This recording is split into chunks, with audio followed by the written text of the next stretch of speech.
NaOH. L'hydroxyde de sodium, également connu sous le nom de soude caustique ou NaOH, est un composé chimique essentiel dans de nombreux domaines industriels et commerciaux. L'utilisation de l'hydroxyde de sodium est liée à l'industrie des pâtes et papiers et du pétrole. De plus, pour la fabrication de produits chimiques, de savon, de détergents et d'autres produits de nettoyage. Également, pour le traitement de l'eau et de certains aliments. On se sert de l'hydroxyde de sodium pour divers autres usages. La température de transport peut varier, mais il est courant de transporter l'hydroxyde de sodium entre 50 et 70 degrés Celsius ou 122 et 158 degrés Fahrenheit. Les caractéristiques physiques du NaOH, selon sa fiche de données de sécurité, FDS, comprennent des cristaux blancs en apparence solide, un liquide transparent à légèrement trouble et visqueux, une absence d'odeur, une solubilité dans l'eau après agitation selon sa concentration. Ces propriétés physiques peuvent rendre le produit inoffensif à vos yeux, mais dans les faits, ce produit peut entraîner des dommages irréversibles en raison de son pH. Le NaOH peut se cristalliser avec le temps et se retrouver sur des composantes à réparer. L'apparence et l'absence d'odeur du NaOH entraînent une certaine nonchalance vis-à-vis du produit. Il s'agit d'une des causes principales d'accidents avec ce produit. Certains pourraient, à tort, le comparer à l'eau, mais le NaOH est loin d'être similaire à l'eau. C'est un produit extrêmement corrosif et il peut entraîner des lésions irréversibles à la peau et aux yeux.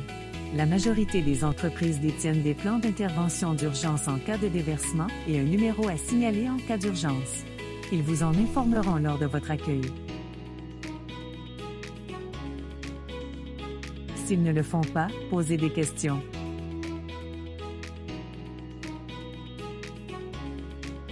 Si vous êtes témoin d'un déversement de NaOH, n'intervenez que si vous êtes familier avec la procédure d'urgence.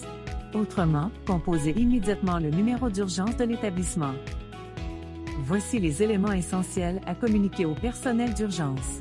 L'endroit exact du déversement, s'il s'agit d'un déversement intérieur ou extérieur, s'il s'agit d'un petit ou d'un grand déversement, s'il y a des blessés ou des personnes en détresse, et les autres facteurs particuliers à communiquer. Enfin, voici les étapes importantes si vous intervenez en cas de déversement. Contactez les services d'urgence au besoin. Ériger un périmètre de sécurité et interdire l'accès à toute personne.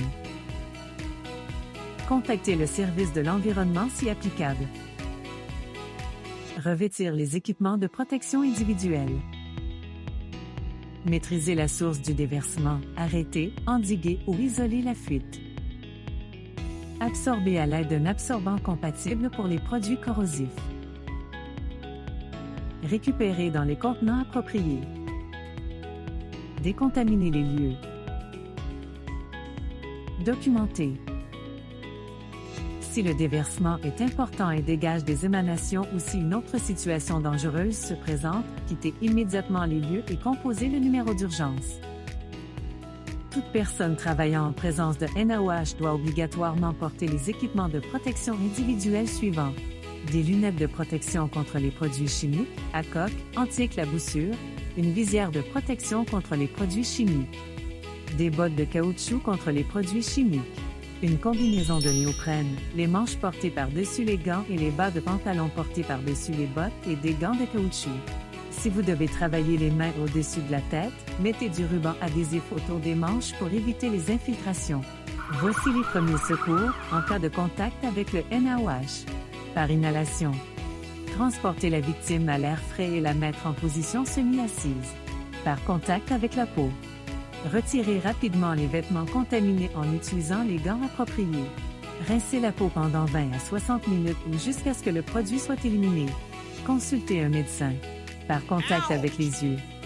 Rincez rapidement les yeux en utilisant une grande quantité d'eau pendant au moins 30 minutes. Consultez un médecin. Plus l'intervention est rapide, moins les dommages seront graves. Par ingestion. Rincer la bouche. Ne pas faire vomir. Si la victime est consciente, lui faire boire un verre d'eau pour diluer le produit dans l'estomac. Si le vomissement a lieu naturellement, répétez l'administration d'eau. Consultez immédiatement un médecin.